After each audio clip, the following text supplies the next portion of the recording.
About 60 of the 330 students graduating Newtown High School today are survivors of the Sandy Hook shooting that killed 20 kids and 6 educators.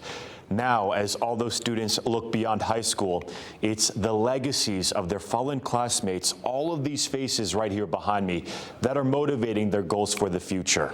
Several survivors have been active in the Junior Newtown Action Alliance and its anti-gun violence efforts.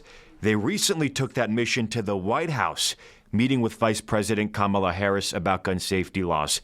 The students plan to continue that advocacy after high school. They say working with the Alliance makes them feel less helpless.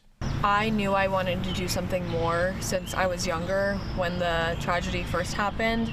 I wanted it to turn such a terrible thing into something more, and that these children and educators didn't die for nothing. The shooter actually came into my classroom, so I had to watch all my friends and teachers get killed, and I had to run for my life at 6 years old.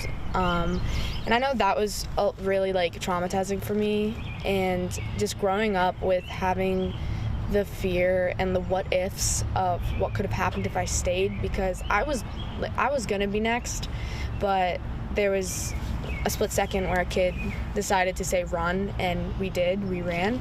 And just, growing up with those memories of seeing your friends and teachers dying is not something anyone wants to live with, no matter what age. Many of the survivors say they continue to live with the trauma of that day.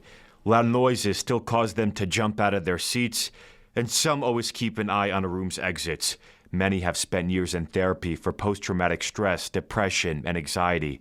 The graduates say leaving the protective bubble their hometown has offered them will be both difficult and somewhat freeing. Victims of the Sandy Hook shooting are being honored during today's graduation ceremony. Back to you.